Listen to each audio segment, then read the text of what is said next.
Ladies and gentlemen, the first snapshot of this year has been released for Minecraft Java Edition 1.14, the Village and Pillage update. My name is slicedlime, I'm here to take you through all of the changes in Minecraft Snapshot 19w02a. Let's start with blocks and items because there's a new one in this snapshot, the Campfire. You can craft it with logs, a piece of coal in the center and sticks above it, and it is a decorative fireplace that doesn't spread fire.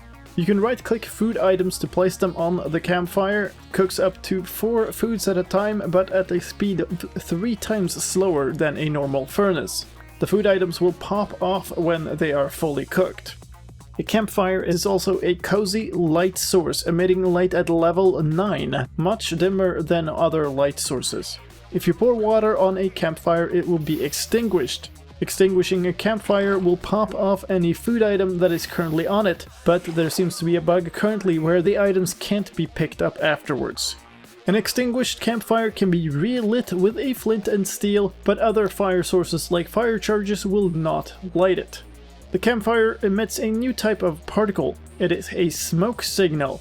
These particles can be seen from a much longer distance than other particles, and they will pass through blocks, so you can hide a smoke source under a block.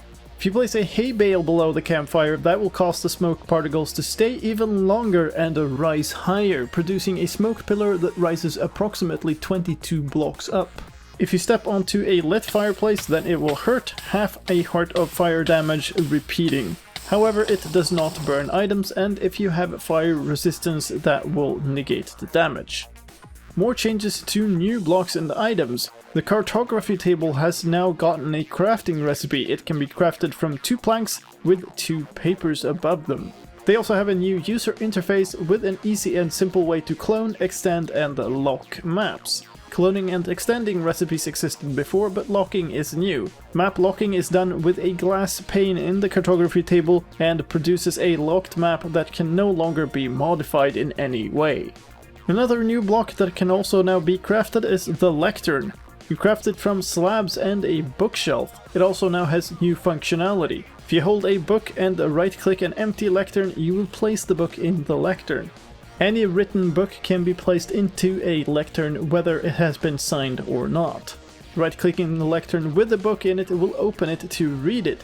Multiple people can read the book at the same time afterwards, but the current page is persistent and shared between all readers. The book is actually on the lectern. If you want to take the book away again, you can do so from the user interface. Whenever somebody flips a page in the book on the lectern, a redstone pulse is emitted, and you can hook up a redstone comparator to get a signal strength matching the reading progress in the book. While we're on the subject, there's a fix for redstone comparators not detecting the items in another type of new block, the barrel, that's fixed in this snapshot. Speaking of redstone, hoppers and droppers cannot be used together with the campfire or the lectern. They will not place items into those inventories, nor will they take them out. More block fixes. The new grindstone block was resistant to explosions, that's fixed in this snapshot, and fences, walls, glass panes and iron bars with diffuse skylight, that is changed in this version. Other gameplay changes. Spectators would open loot table chest and generate the items inside, that's fixed in this version. And also, as a spectator, you were able to interact with a beacon. Also for beacons, if you closed the user interface of a beacon that somebody else had opened and were choosing an effect in, then their item would get dropped. Some effects didn't work with loot tables, that is, luck and bad luck didn't work with double chests or shulker boxes. You can fire fireworks rockets with crossbows, but they would slide across the ground, but that's fixed in this version. And bells didn't have an animation when used by another player. Some hostile mob fixes as well in this version. Illager patrol leaders would spawn into raids, but without their banner, that's fixed in this snapshot. And raid bars would disappear after being filled in snowy villages specifically. Also, evokers, vindicators, illusioners and pillagers had a gap between their legs, and that's fixed in this version. Some user interface fixes. The world loading screen now shows the world chunks as they're being loaded in. The loom interface didn't update the preview when you changed the dye. That has been fixed in this snapshot. And recipe toasts for smoker and blast furnaces used the crafting table icon. That's also fixed, together with the advancement window backdrops being the old textures rather than the new ones. A new command has been added into this version, and it is a special one to me because it's the first thing that I have personally added to Minecraft Java Edition. It's called a team message, and it will send a message to all the players on the team of the player who runs the command. If you're in a hurry, you can also activate it with /tm instead of /teammsg, which is handy if you're in a minigame or similar. Also, if you have your chat open and you click the team name, then it will pre-fill a /team message command for you to reply. Finally, a couple of changes to map making things.